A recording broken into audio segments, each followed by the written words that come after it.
Sistema músculo-esquelético.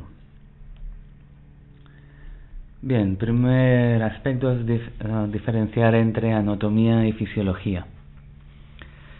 La anatomía básicamente lo que estudia es la organización de estructuras del vehículo físico, principalmente definiendo y enumerando sus partes. Es básicamente la disección del cuerpo, el dividirlo, el ver una por una sus partes, analizarlas.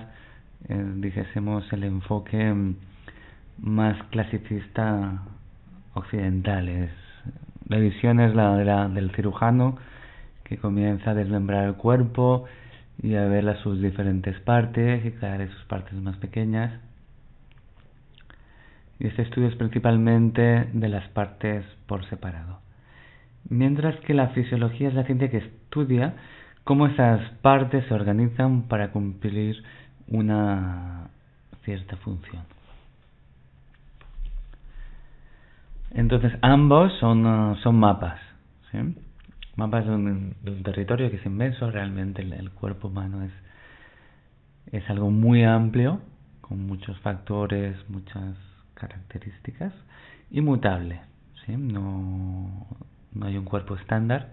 Cada cuerpo es ligeramente diferente, algunos más, otros menos. Y básicamente es un mapa que nos permite entender el funcionamiento a nivel general de los cuerpos. Es una estandarización. Como toda estandarización, tiene un bias. Otro aspecto muy importante es entender que el mapa no es el territorio. Entonces el territorio nos da unas pequeñas indicaciones, como cuando vamos de viaje, dice más o menos lo que te vas a encontrar, pero sin embargo cuando llegamos al lugar vemos que realmente el lugar no es tal y como exactamente aparecía en el mapa. Entonces, especialmente en el cuerpo humano, que es tan variable de una persona a la otra, lo más importante aquí es no condicionarnos por el mapa, sino que seamos capaces de percibir el territorio, el cuerpo, la persona que tenemos delante. De hecho, existen varias maneras, incluso en Occidente, de ver y categorizar la anatomía y la fisiología, y prácticamente tantas maneras como seres humanos existen. Si ya nos vamos a Oriente, pues el enfoque es completamente diferente, mucho más enfocado al aspecto más fisiológico. Entonces, en nuestros seminarios, en este seminario, en esta presentación, el objetivo no es exponer una verdad absoluta, sino más bien sentar unas bases para que vosotras mismas podáis continuar vuestra propia exploración. Un aspecto muy importante es que el yoga contempla esta organización. Dijésemos que del espíritu se deriva el cuerpo energético y del cuerpo energético se deriva el cuerpo físico. En Occidente el punto de vista es muy distinto, pero bueno, como estamos estudiando yoga, pues vamos a intentar trabajar un poquito desde esta visión y desde este lugar. Cuerpo físico. El cuerpo físico se compone de una serie de materiales básicos, ¿de acuerdo? Que luego se organizan en tejidos, órganos y sistemas aparatos. Como los materiales básicos, agua, minerales, etcétera, ¿sí? Y estos sistemas se dividen básicamente en esos aspectos, ¿sí? Sistema musculoesquelético, sistema nervioso, glandular, cardiovascular, respiratorio, digestivo, inmunitario.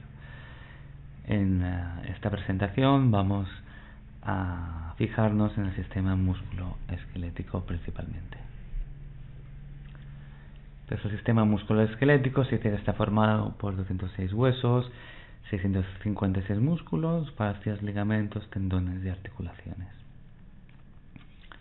Ahí el número de huesos a veces varía un poquito y el número de músculos depende del estudio, pues también. Entonces, el esqueleto es lo que da forma al cuerpo, ¿sí? Y lo que lo sustenta y permite que tengamos el movimiento. El esqueleto está constituido de huesos, que son tejidos dinámicos y vivos, articulados en sí, que forman nuestro armazón. Dinámicos y vivos significa que están en mutación, están en cambio constante. Los huesos están formados de minerales, calcio, magnesio, fósforo, flúor principalmente, y materia orgánica, colágeno y otras proteínas, y agua, muy importante el aspecto del agua también.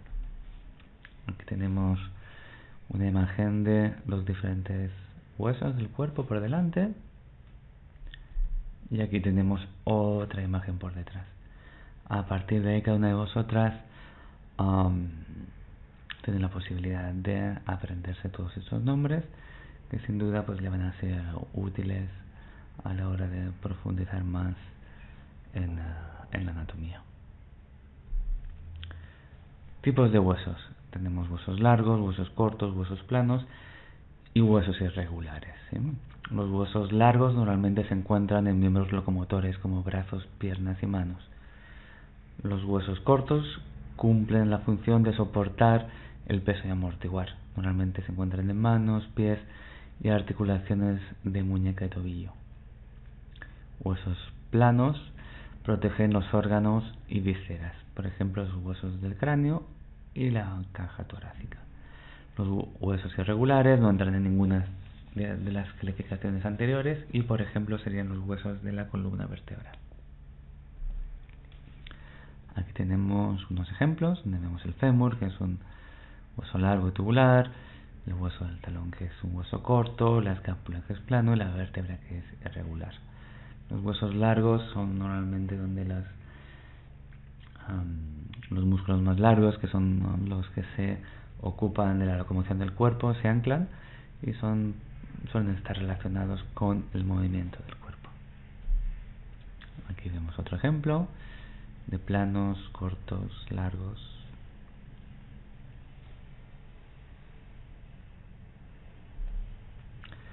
Bien, funciones del esqueleto. La primera, sostén.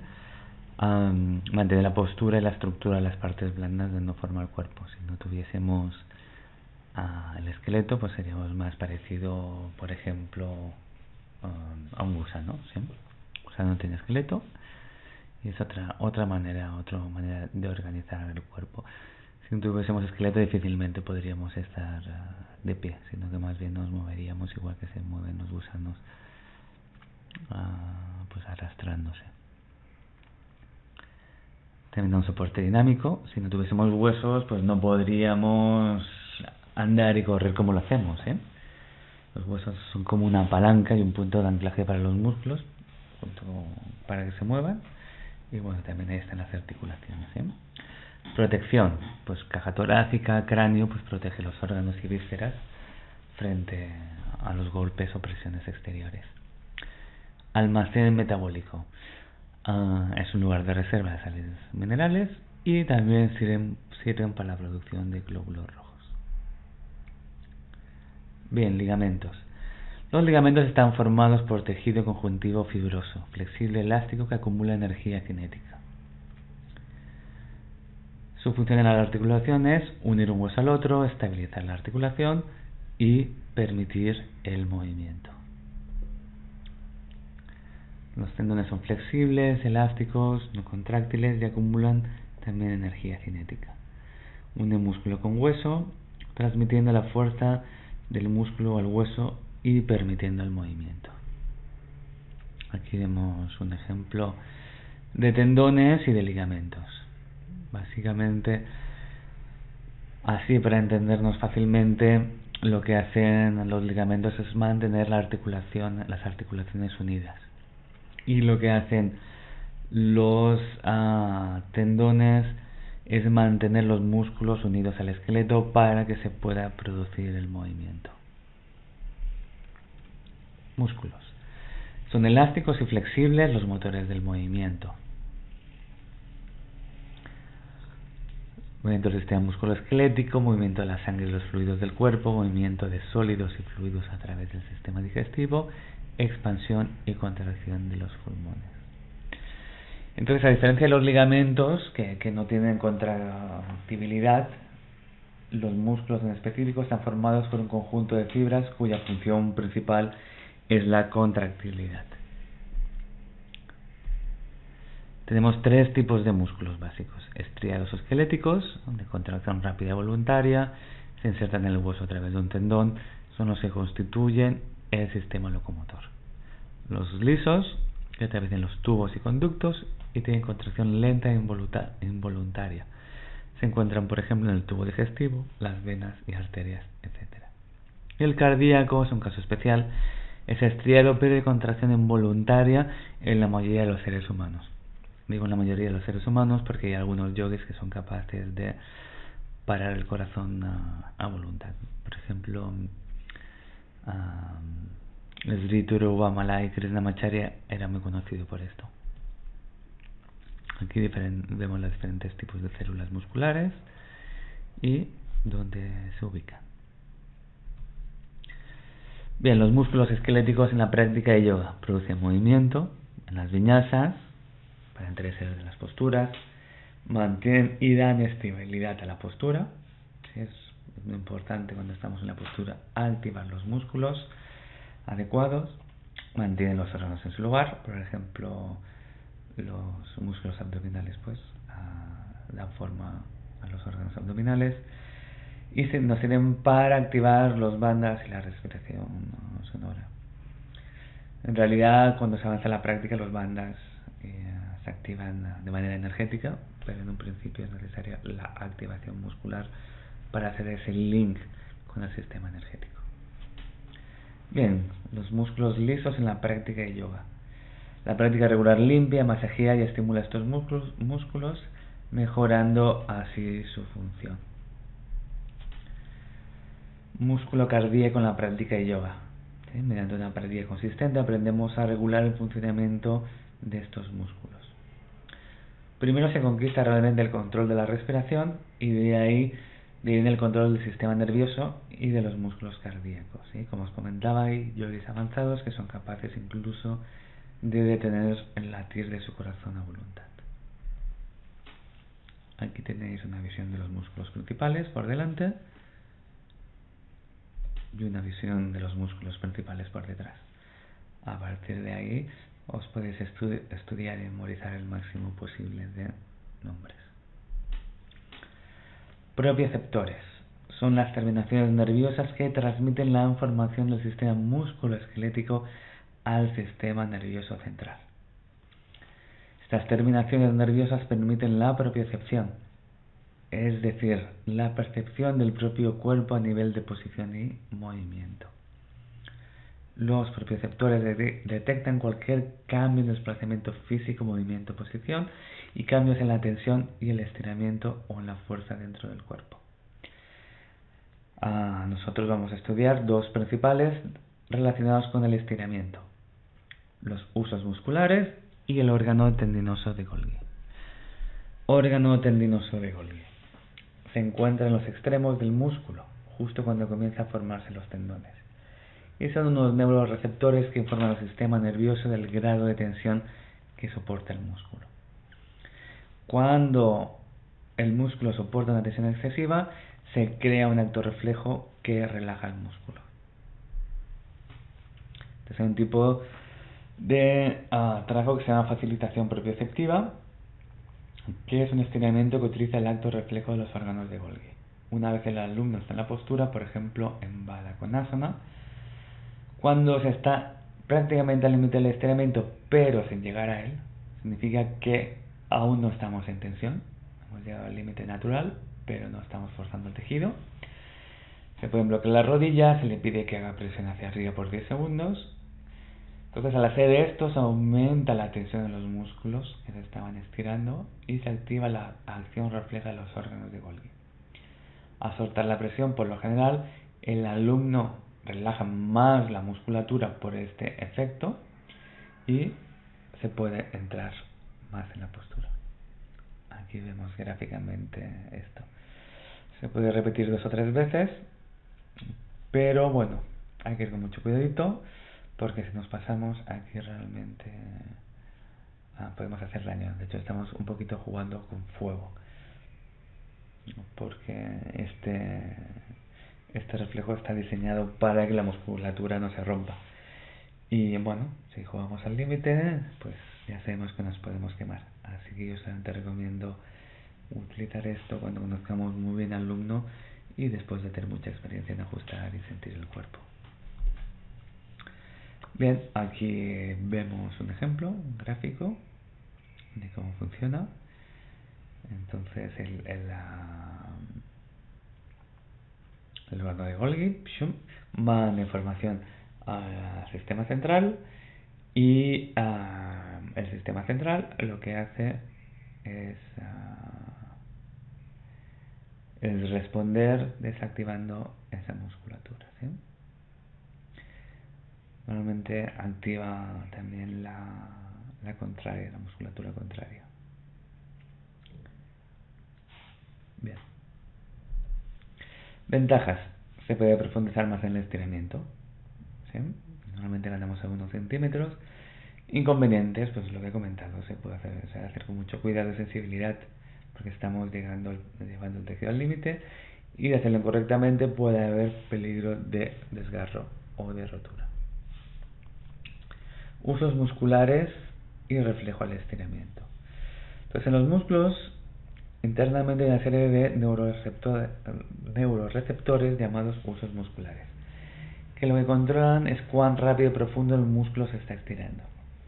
Entonces, el ratio de estiramiento de velocidad es demasiado alto, el cuerpo entiende que hay peligro de rotura y envía una orden de contraerse ese músculo, evitando así el estiramiento. Entonces, para evitar que se produzca este reflejo hay que entrar en las posturas suavemente, cada uno a su propio ritmo, y usando la respiración sonora y los bandas. Al utilizar la respiración sonora y bandas, dijésemos que ayudamos a calmar un poquito al sistema nervioso central y ya que no se disparen tan rápido las señales de alarmas como los usos musculares. Aquí vemos gráficamente un ejemplo. Fijamos que están bien dentro de la musculatura, mientras que el órgano tendinoso de Golgi estaba en los extremos, ¿de acuerdo? Justo donde se encuentra con el ligamento. Entonces, para aclarar un poquito, vamos a ver la diferencia entre el órgano de Golgi y el reflejo al estiramiento. El órgano de Golgi controla el exceso de contracción y su acción consiste en relajar el músculo para evitar la rotura. Aparte, podemos decir también que lo que mide es el nivel de tensión de esa zona, ¿de acuerdo? Y el reflejo al estiramiento lo que controla es el estiramiento extremo y rápido. Entonces su acción consiste en contraer el músculo para evitar la rotura, ¿sí? Entonces, al activar una postura o al realizar un movimiento, hay 4 maneras de clasificar los músculos. Agonistas son los que se contraen para que la acción suceda. En el caso de que ambos extremos del músculo estén fijos, no hay movimiento externo, aunque sí interno, ¿sí? Por ejemplo, en ciertas asanas estamos activando cierta musculatura, pero no hay un movimiento, sin embargo la musculatura está activa. Los sinérgicos, por ejemplo, el trikonasana, ¿no? En trikonasana no hay movimiento, pero por ejemplo activamos los cuádriceps, ¿sí? Bien, sinérgicos son los que acompañan a los agonistas en la realización de la acción. Podríamos decir que realizan una función de soporte. En el caso que los agonistas no cumplan su función correctamente, ya sea porque no tengan suficiente fuerza o porque estén tensos en exceso o por otras razones, los sinérgicos tomarían su rol, ¿sí? Entonces eso no es muy beneficioso porque sobrecarga estos músculos sinérgicos, pudiendo crear lesiones, un desequilibrio general, porque estos músculos no están diseñados para llevar todo el peso y toda la carga de esa acción. Un ejemplo sería cuando levantamos la pierna. En realidad ese movimiento, el agonista sería el elipsoas. Sin embargo, el sinérgico sería el cuádriceps. Sin embargo, si el elipsoas no está correctamente activo, no está pudiendo salir su función correctamente, se activa el cuádriceps. Esto lo podemos ver, por ejemplo, al sostener Utthita Hasta Padangusthasana C.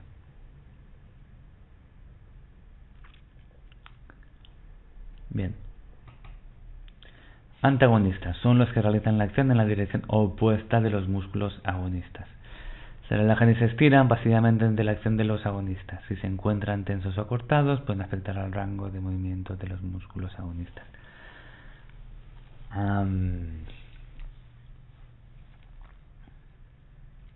Un ejemplo pues serían los cuádriceps y los isquiotibiales, ¿sí? Entonces a veces un ejemplo que es mucho más claro a lo mejor es el bíceps y el tríceps, ¿sí? En gente que hace pesas, por ejemplo, no puede desarrollar todo el movimiento del bíceps, porque a lo mejor el tríceps está tenso, ¿sí? Entonces no pueden flexionar el brazo. Bien, estabilizadores. No realizan el movimiento, sino que tienen la función de estabilizar el cuerpo para que el movimiento de la asana pueda ocurrir. Cuando mejor funcione, más profunda será la asana o más fluido y estable será el movimiento. Entonces, por ejemplo, hay varios micromúsculos en las caderas, en los glúteos, que tienen mucho también esta función de estabilización. Musculatura de los tobillos, etcétera. A ver. Al activar un músculo, el sistema nervioso relaja su antagonista, ¿sí? Eso se llama inhibición recíproca. Y bueno, se puede utilizar en la práctica del yoga para profundizar en el estiramiento. Por ejemplo, en Uttanasana, al activar los músculos abdominales, Uddiyana Bandha, se relaja el erector de la columna y se pueden profundizar más en el estiramiento. También al activar los cuádriceps, se relaja los isquiotibiales. Aquí vemos un ejemplo. En azul el que se activa y en rojo el que se relaja. Bien, articulaciones. Aquí vemos diferentes ejemplos de articulaciones. Las articulaciones son las uniones entre los extremos de dos huesos y su función es unirlos sin que entren en contacto directo, permitiendo a la vez el movimiento. Entonces existen varias maneras de clasificar las articulaciones. En esta presentación vamos a ver unas cuantas, pero existen muchas más. Entonces, una manera de ver las articulaciones es según el grado de movilidad. Entonces aquí se distinguen tres tipos: sin movimiento, sin artrosis. Un ejemplo es el cráneo. Aquí se mantienen unidas por el crecimiento del hueso y un cartílago fibroso. Sin movimiento no es del todo cierto, porque hay un pequeño rango de movimiento, si no se rompería. Pero bueno, comparado con el resto es mínimo, ¿sí? De movilidad limitada o anfiartrosis, pues las vértebras, el coxis, el pubis, ¿sí? Se mantienen unidas por un cartílago que es elástico. Y luego móviles o diartrosis, ¿sí? Normalmente cuando pensamos en articulaciones, pues suelen ser las de las extremidades, ¿sí? Hombros, cadera, rodillas, etcétera, ¿sí? Entonces la unión es mediante tejido fibrocartilaginoso y ligamentos que sujetan los huesos. Los extremos óseos están cubiertos por cartílago y lubricados por líquido sinovial. Aquí vemos ejemplos de fijas, móviles y semimóviles. De nuevo un ejemplo más. Aquí vemos otro ejemplo de semimóviles y de móviles. Dentro de las móviles pues también tienen diferente clasificación en función de su forma. Bien, también podemos clasificar las articulaciones según la forma. Articulaciones en forma de bisagra permiten el movimiento en un solo plano, por ejemplo, codo, tobillo, rodillas y dedos. Articulaciones en pivote. La superficie articular está moldeada en forma de pivote. Los únicos movimientos que se realizan son los de rotación, por ejemplo, el cuello y las dos primeras vértebras.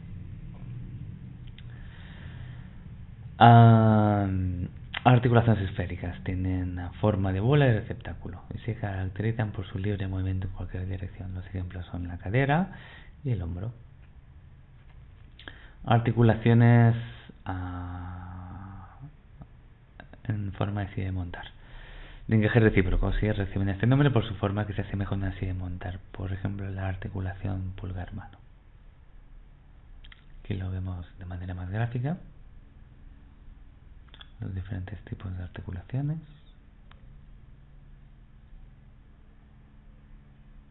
Y aquí tenemos otros ejemplos.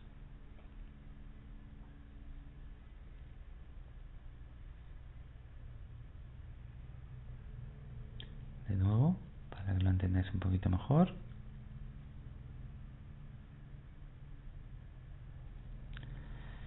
Entonces, en yoga intentamos utilizar las articulaciones con mayor rango de movimiento y no forzar las que tienen una capacidad más limitada. Por ejemplo, en el loto, la tendencia es a que forcemos las rodillas y los tobillos porque tienen un menor rango de movimiento, porque la unión entre el fémur y la cadera no está lo suficientemente abierta. Entonces hay que tener paciencia y esperar a que esta articulación se abra para no dañar rodillas y tobillos, porque aunque podemos hacer la postura, no significa que no estemos forzando. Entonces tenemos que siempre vigilar esto. Bien, componentes: cartílago, una almohadilla protectora situada entre los huesos que forman una articulación. Puede ser fibroso o elástico. El cartílago fibroso de los huesos da estructura a la articulación. O sea, el cartílago fibroso une los huesos y da estructura a la articulación. En las articulaciones móviles evita que los huesos entren en contacto y que se desgasten por el movimiento, ¿sí? Pues cuando esto se desgasta, pues comienza a rozar el hueso y comenzamos a tener problemas, ¿sí? Por eso hay que cuidar muy bien estas articulaciones y cuidar la alimentación, etcétera, etcétera.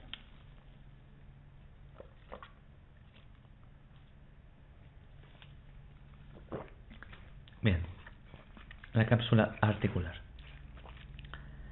es una masa de tejido conectivo fibroso que va de un hueso a otro, manteniendo las superficies articulares en contacto. Y en ciertas zonas está reforzada para evitar y limitar algunos movimientos.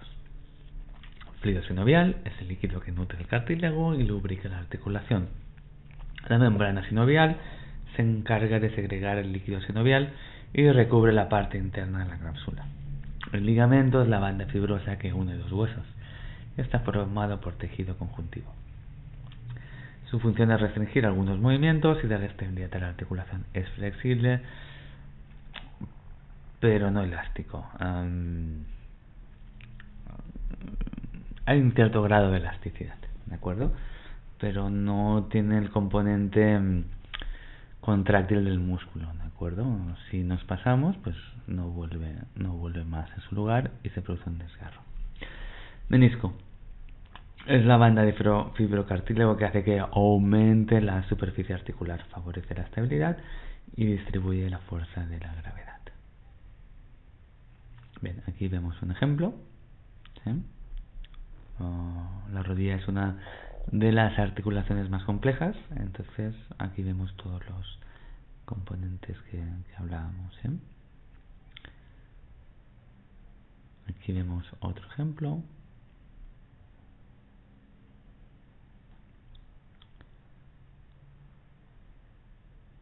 Carga articular. Entonces, la contracción muscular de la gravedad crea presión sobre las articulaciones, y a este fenómeno se le conoce como fuerza de resistencia o carga articular. Esta fuerza se desarrolla en el mayor espacio articular posible, de lo contrario se centra mucho estrés en la articulación. Por ejemplo, si apoyamos bien las manos en las viñasas o tenemos bien alineada la rodilla para no apoyar más en una sola parte. Si lo hacemos incorrectamente, ponemos más estrés del necesario sobre una parte de la articulación y esta se desgasta, ¿sí? Si la fuerza se desarrolla en una área muy pequeña del cartílago, es probable que se lesione y se degenere. Entonces, un buen alineamiento ayuda a proteger las articulaciones. El alineamiento correcto es aquel que está a favor del movimiento natural de la articulación, reparte la carga por toda la superficie articular y está en concordancia con la geometría de la postura y la fuerza de la gravedad. Fascias.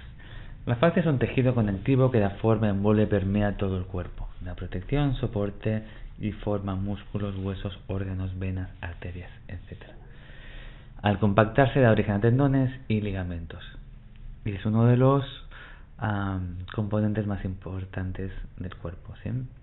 Desde cierto punto de vista, es como que todo el cuerpo es una gran fascia llena de células especializadas que forman los diferentes tipos de tejidos del cuerpo. Hasta cierto punto, incluso la membrana celular se considera un tipo de fascia, para que os hagáis la idea de lo profundo que llega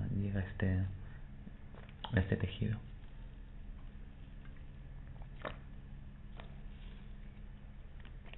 Y aquí vemos ejemplos. Vemos ejemplos de diferentes fascias en el cuerpo.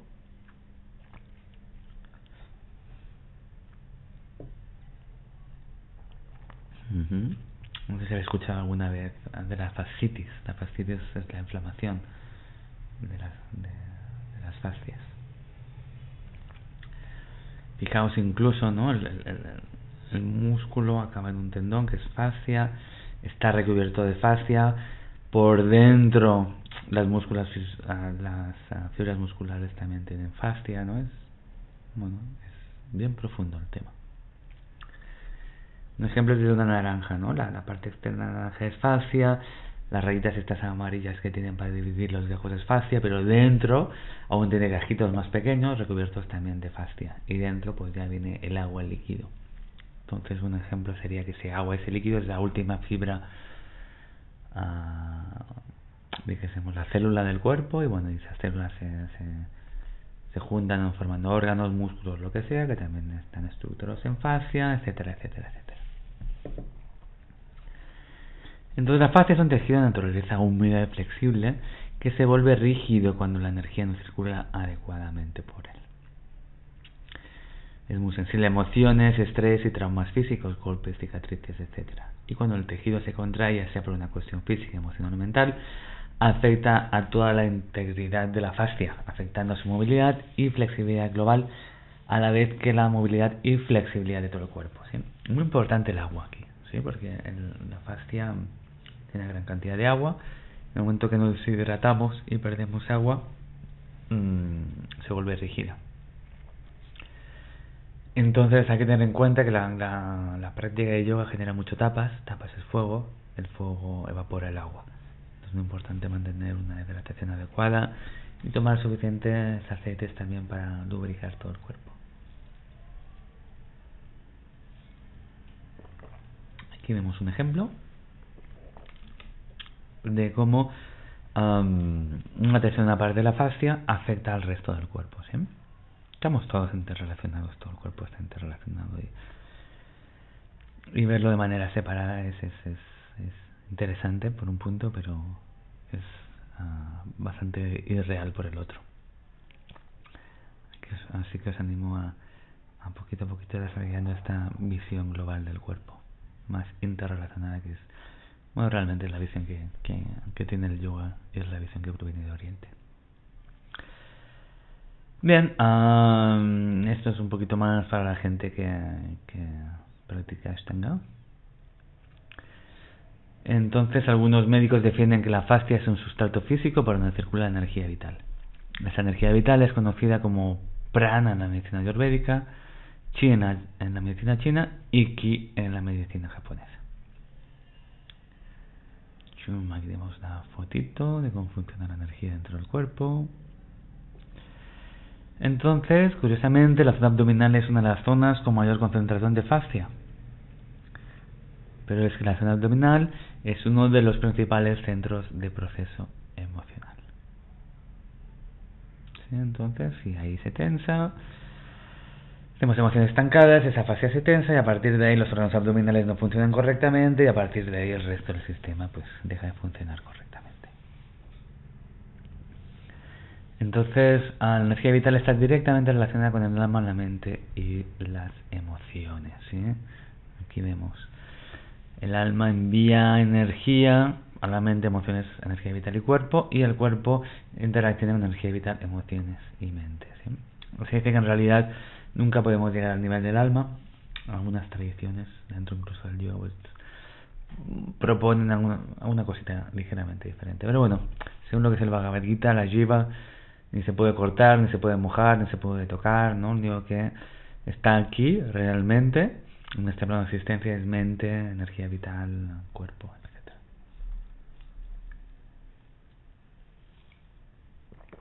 Y lo que se dice es que la fascia es la manifestación física de esta red de energía, ¿sí? La manifestación densa de la red es el sustrato que liga el cuerpo vital, energético, con el cuerpo físico. Entonces, de esta manera se podrían explicar el origen de muchas enfermedades con un bloqueo en el plano energético que afecta a la fascia y que a su vez afecta a las estructuras, órganos, músculos e incluso células, ya que la fascia llega hasta las células. Entonces, por ejemplo, un bloqueo en las fascias del cerebro o de cualquier otro órgano podría crear una constricción en este, no solo a nivel externo, sino también a nivel interno, incluso al funcionamiento de las células. Entonces, como eso ya se ha demostrado también, eso ya es bastante, dentro del mundo científico está bastante claro esto que os estoy explicando. Que esta constricción en la membrana celular afecta al funcionamiento de la célula. Bien, otra manera de verlo también es que como las fascias se forman las venas de arterias, también se pueden ver afectadas por un bloqueo en la fascia. Si fijaos, pues esto afectaría al riego sanguíneo y cuando el riego sanguíneo de retorno venoso se ve afectado, pues de nuevo los nutrientes no llegan, el oxígeno no llega correctamente y problemas. Bien, aquí vemos un ejemplo de la fascia cerebral. Entonces los músculos son especialmente afectados por esto, o por lo menos de una manera más evidente, porque muchas veces realmente no sabemos, no somos conscientes, tenemos una percepción, en general tenemos una propiocepción muy baja, ¿no? Si digamos práctica durante ya años, es complicado que lleguemos a sentir nuestros órganos internos. Pero sé que es un poquito más fácil, ¿no? Que nos demos cuenta si nuestros músculos están tensos, no, también porque es más obvio, ¿no? También vemos el rango de movimiento, si es grande, si es pequeño, etcétera. Entonces, es bastante obvio. Y también hay estudios, ¿no? Que hay ciertas zonas de las fascias que tienen la tendencia a acumular más tensión. Incluso hay estudios que hablan que cada zona del cuerpo, pues, está relacionada con un patrón psicoemocional. Bien, ¿qué más? Aquí tenemos estas zonas de tensión. Entonces, una rotura muscular, en cierta manera, no es más que una rotura de las fascias que unen, sostienen y dan forma a la estructura del músculo. Y lo mismo sería una rotura de tendón, una rotura de ligamento, ¿vale? Entonces, tomando como hipótesis que una contracción en las fascias fuera el origen de ciertas enfermedades y desequilibrios corporales, la solución consistiría en devolver a la fascia su elasticidad original para que la energía vuelva a circular, para que las tensiones sobre todos los sistemas, sistema nervioso, sistema endocrino, sistema circulatorio, etcétera, ¿sí? Pues desapareciesen. Entonces es por esto que dijésemos, el yoga tiene, pues es una de las razones terapéuticas del yoga, ¿sí? Entonces, recomendaciones para las fascias: